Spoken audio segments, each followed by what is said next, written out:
Time is running out for our nation. I beg of you, you need to stand against the evil that's plaguing our nation. If you don't like abortion, don't have one.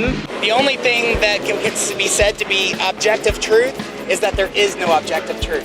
Like, you kill a baby fetus, the same thing as killing any old inanimate object. I would argue that we certainly are not all created equal. Mark is training a new generation of leaders. To take on the culture of death and win.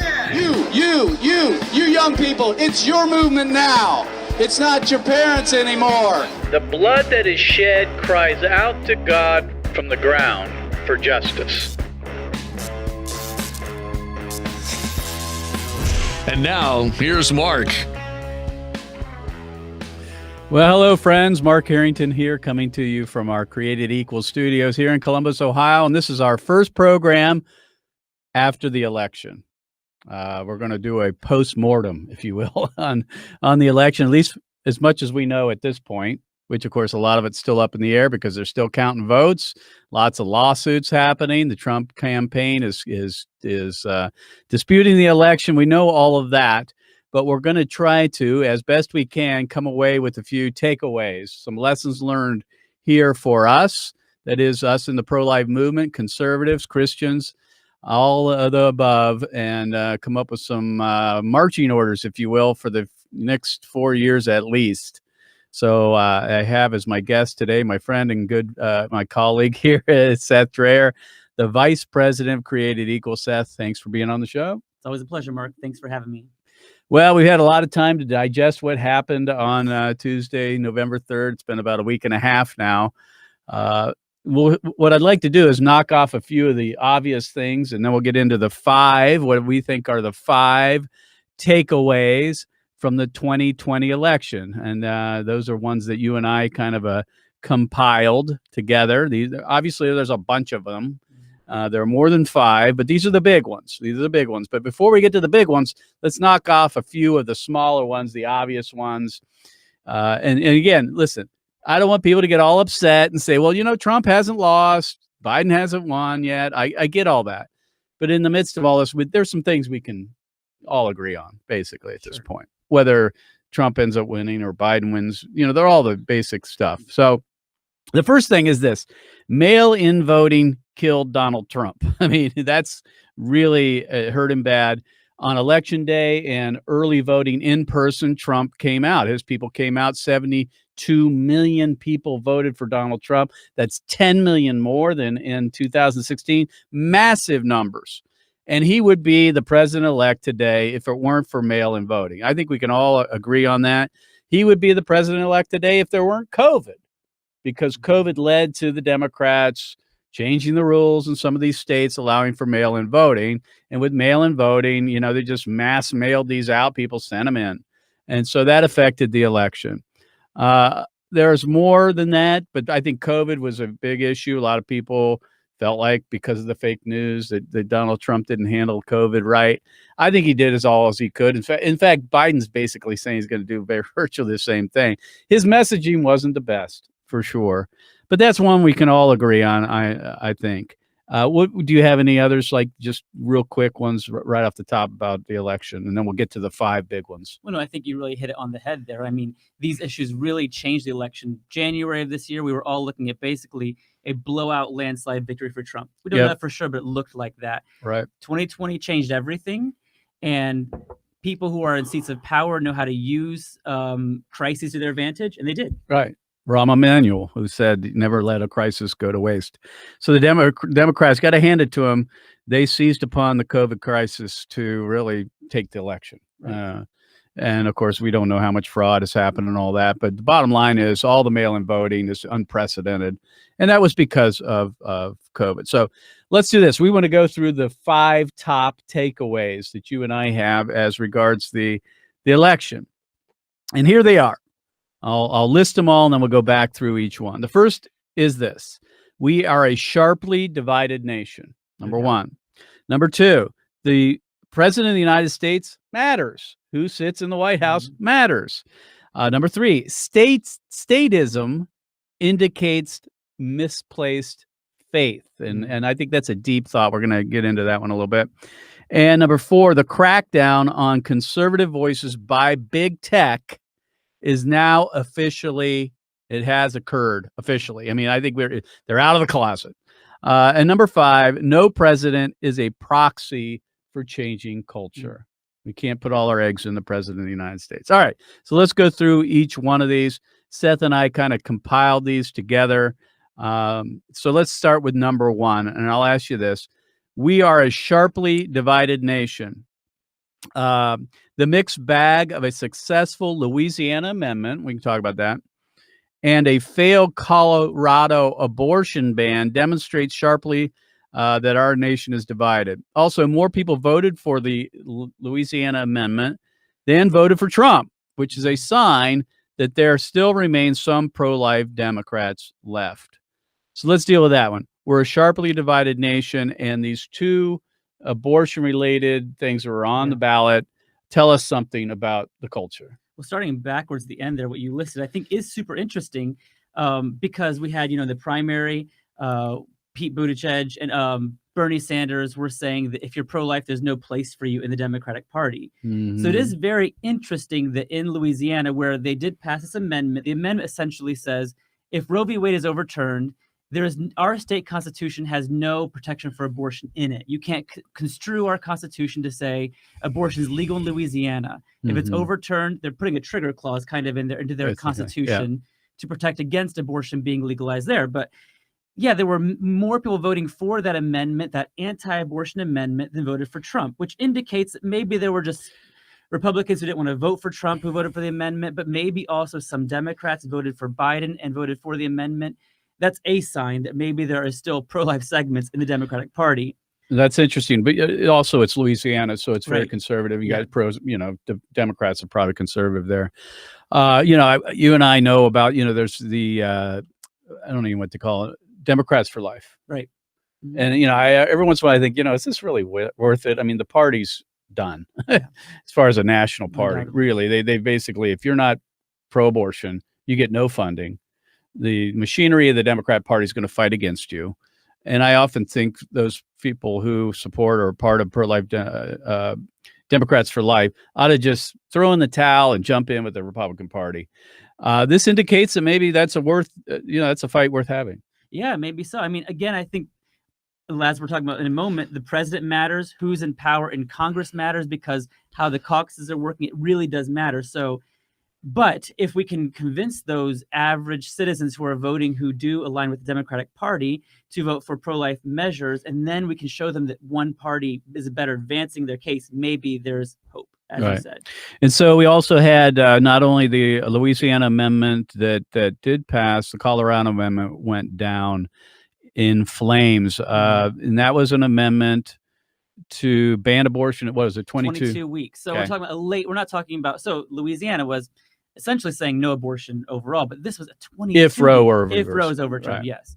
This would be a 22-week ban under current law. And interestingly, both measures passed or failed at the same rate. Colorado was about 60-40 split, same in Louisiana, about 60-40 split. But in Colorado, you could not ban killing a 22-week baby. We're talking not 6 weeks, 22 weeks, where babies undoubtedly feel pain. Babies are large, babies hear their mother's voices. All these things are going on. And yet they wanted to keep it legal to kill that baby at 22 weeks. That tells us something. Of course, now Colorado's a blue state, right? A very blue state. So you got to take that into account. But it's pretty indicative of where we are as a country that we won't ban 22 week abortions if it's put on the ballot. Those who say, if we just put Roe on the ballot, then we're going to outlaw abortion. I don't think it's the case. You're going to have this patchwork, of course, across the country of pro-life and pro-abortion states. So that's number one. We are a sharply divided nation, and those 2 initiatives, I think, indicate that there's some good things. Obviously, some Democrats are still pro-life, but there's also bad indications that we can't even ban a 22-week abortions. Interesting enough, I don't want to get off on this too much, but we flew our toe banners in Colorado, in Denver, for 2 days as part of our Vote to Anti-Abortion campaign, which was aimed primarily at the national election, which is the presidential election. I had one of the leaders of the this amendment process in Colorado call me and tell me not to fly the banners. They told me that it was counterproductive. So I had this very uncomfortable conversation with them as to why it is productive and why we can't be parochial. That is, that abortion isn't just a Colorado problem. It's a national problem. It's a global problem. And we need to think beyond our own borders and think beyond that. In fact, that the idea that, they had some kind of right to tell me I couldn't come into their city and actually campaign for pro-life national positions was very, very unusual. But anyway, that's off the beaten track. All right, number 2. So number 1, we're a divided nation. Those 2 initiatives show us that. Number 2, the president of the United States does matter. And we saw this right before the election where you heard this, pro-life evangelicals for Biden and evangelicals jumping on board with Biden's campaign and stuff like that, saying it's okay. It's biblical. It's permissible to vote for a pro-abortion candidate like Joe Biden. And then people basically saying, some of them saying that, it's okay not to vote at all. Don't vote for Trump or Biden, and that there's enough, Christian liberty to do so. But the idea here is this, that some Christians argued prior to the election that the president of the United States' view on abortion doesn't matter. Because he has little influence over it. Joe Biden has already announced his plan, if inaugurated. Make sure that I give you that caveat so they don't yell at me. If inaugurated, to reverse the Mexico City policy, among other things, which would restore funding to Planned Parenthood.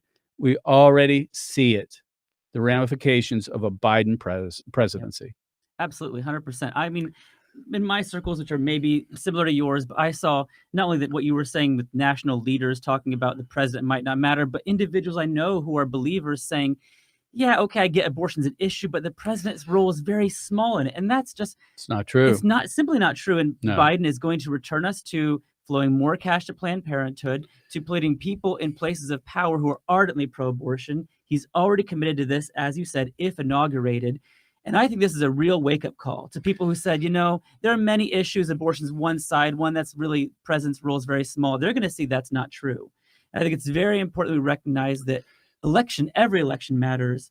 Who is even getting to small office to high offices, if they're pro-abortion, they will have influence that is dangerous. Well, the other thing is, just even now, and Mr. Producer, if you would throw up that article about Ezekiel Emanuel, which is the one of the architects of Obamacare back in the days of the Biden Obamacare or Obama presidency, is already indicating that there's going to be massive changes, and he is on the coronavirus task force for Biden, and he's talking about all these changes that are going to be happening.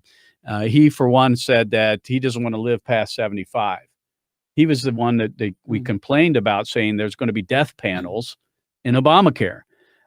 Dr. Zeke Emanuel is involved in the coronavirus task force for Biden. Troubling. Very troubling. Pro-abortion, radical pro-abortion advocate. And he may actually end up being the HHS secretary, which would be even worse, honestly, because that controls so many things. So elections have consequences. The president matters.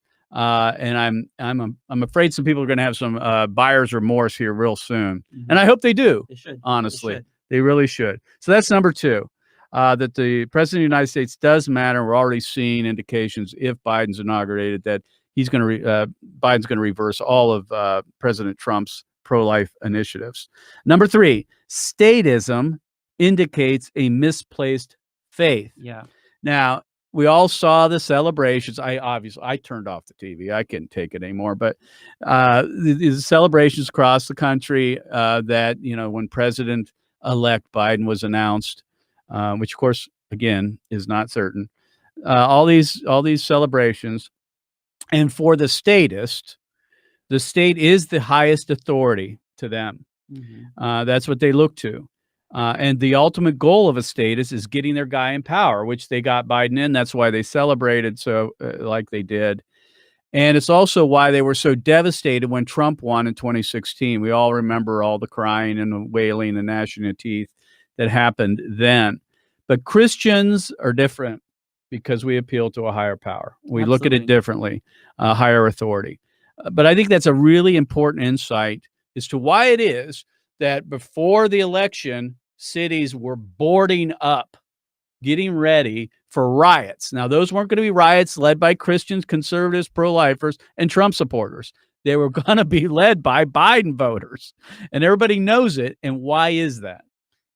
Yeah, exactly. And this is, it's just interesting because now that the Trump supporters have not gotten what they wanted, there has not been rioting. Again, what we're calling for is investigations into fraud, finding the truth. And now we're told, well, you're trying to undermine the electoral process by asking for investigations of what really happened. Which is their constitutional right to do so. There's a process. And that's actually undergirding supporting the republic to make sure that fraud is uprooted where it happens. Right. But yeah, what we see here is this terrified frenzy that people are going to revolt if they don't get their guy in power. Then they get him in power, supposedly, and they're in the streets. My neighbor came home and said they were a part of Columbus that is very liberal, and they were screaming, "It's President's Day, this new national holiday," and dancing in the streets. And it just shows that they think that once they have their guy in power, they have achieved the ultimate good, because that is how they're going to achieve their social agenda.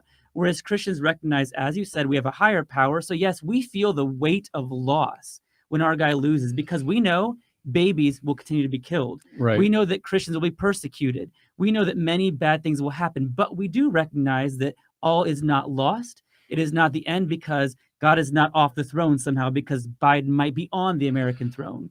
It is not the end. It's not the end. And I've been around long enough, and you have as well, Seth, to remember the Obama years. So it's not like we haven't been out of power before. Right. There's a lot of people that have just new to this that think Donald Trump is like the norm, and having a president in the White House like him is the norm. It's not. Right. We're used to being in the opposition, frankly. I mean, I've been at this for a very long time. I've lived through Clinton's years, 8 years of Clinton, 8 years of Obama. Listen, we're going to survive, and it's not because, we put our hope in princes. We don't. It's because we put our hope in Jesus Christ, because he is our ultimate authority, and we understand that he's sovereign. I don't want to throw that. That's not some catchphrase that we just throw out randomly. We actually believe it. Mm-hmm. We act like it. Mm-hmm. For sure. So we're not frenzied. We're not. I mean, I was bummed out, and I still am. I hope that things change. No, I'm not. I went to work the next day. Right. All right. So that's number 3. Number 4 is this: the crackdown on conservative voices by big tech has now officially occurred. I don't think there's any question, and I've been warning for a very long time, along with others, that it's past time that we reconsider our dependence on social media to change public opinion in America and educate Americans. It just is. And it took this election to really bring that to the forefront. It all started with the Hunter Biden scandal story, where the Twitter and all of mainstream media and most big tech just put a kibosh on it. They wouldn't even talk about it. Here we have a presidential election, a major scandal breaks from a very notable, credible source, the New York Post, which is the second oldest newspaper in America, and yet they didn't report on it. That should have told us something. More than that, they censored it. They censored it. The link. And so now President Trump, even before the election, they're censoring every one of his tweets. Yeah. And so, and since the election, the crackdown has even been tougher on pro-life conservatives like ourselves. So I don't know what the answer is here. I'm not going to say it, but I don't think it's moving to Parler. I mean, I'm okay with that. I think we should. But if we're going to put all our eggs in the social media basket, we're going to be very, very disappointed. And we can't do that. And people have spent millions, hundreds of millions of dollars building these gigantic social media presences, which is fine. But now we're left with them controlling that medium. Mm-hmm. Right. And you just today I logged on. It's like they've become not only censoring, but they are the new magisterium. That's a very good way of putting it. You've heard all this confusion about the election. Let us tell you what's true, what's happening, and they give you 3 bullet points. Politicheck, right? Or fact checking. That's dangerous when we start allowing them to control our thinking because we're too busy to look at it or whatever, look into it. And they're censoring the conservatives, like you said. Well, and that's why it's so important that we do what we do here. We are an organization that raises up activists. These aren't activists, keyboard activists, although there's nothing wrong with being online. And it's important. That's a battleground that has to be contended for. But we are in a group that believes in the public square. We raise up people to engage directly, old school, where you're actually face to face with someone who disagrees with you on a college campus or high school campus or wherever. And we're never going to deviate from that. That is a core value of who we are. And it is the tried and true way to bring about social reform. Before the days of social media, that's how it was done. It shouldn't change just because of that. We've tried to look to social media as an easy way to reach millions of people, and it is, but you have to wonder sometimes, first of all, are we just reaching the choir? And now we've ceded over that playing field to those who hate us, who are evil, really. I mean, who are out to crush us. And we need to go back to the basics. That's why we never put a whole lot of emphasis in social media. I think that's a good point too. So like, go to Parler if you want to, go to MeWe, doesn't matter. Sure. But what you should do is lay your phone down, lay your laptop down, walk out to the street, hold a sign, and talk to someone about abortion. Exactly. That will have much more impact than a move to Parler, which is a fine thing to do. It's I agree, fine. but have some real world engagement. That's what we should all be doing. And that's what we do here at Created Equal. I think we do it one of the best here in the pro-life movement. So that's number 4. The crackdown on conservative voices by big tech has officially occurred, and we need to not put our rose-colored glasses on and think that they're going to be reformed. Congress isn't going to reform them. They are out to get us and put us down. If you didn't know that, now you do. Number 5, no president is a proxy for changing culture. And this kind of parlays a little bit off of number 4, and that is we can't put our eggs in the social media basket. We also can't put all our eggs in the POTUS basket. President of the United States is important, but he's not a replacement for real hardcore activism and education.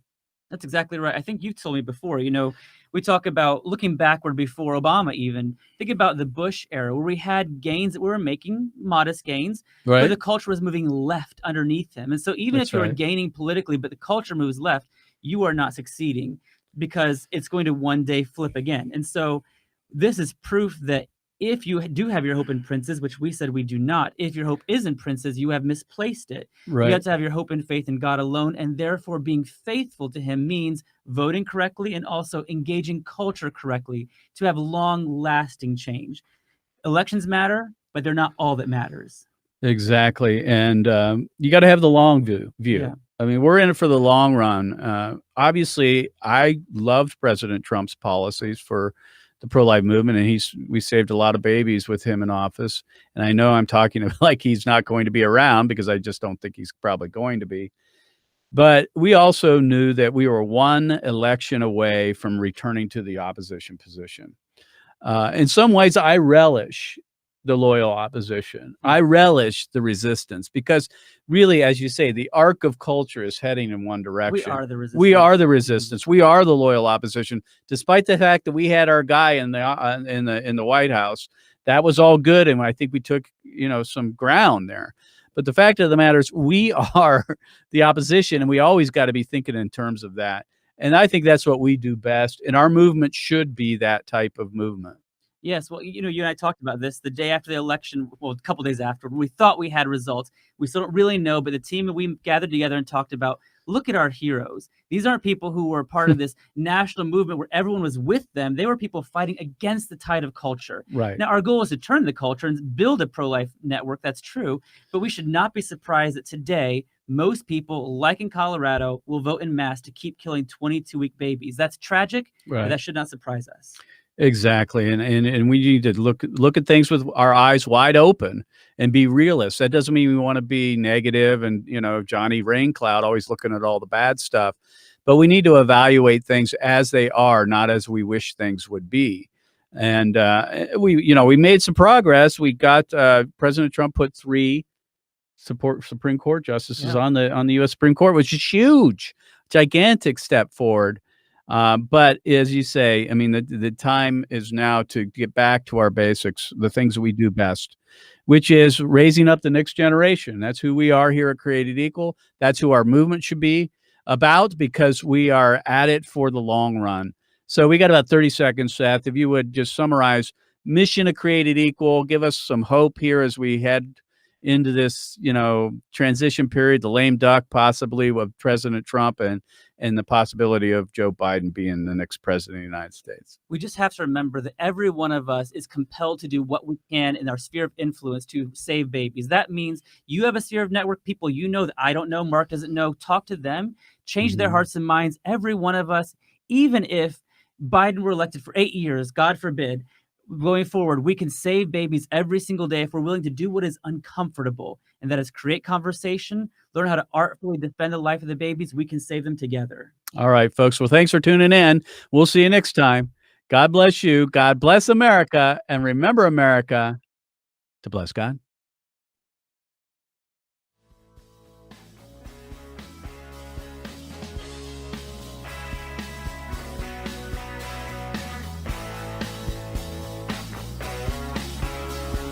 You've been listening to Mark Harrington, your radio activist.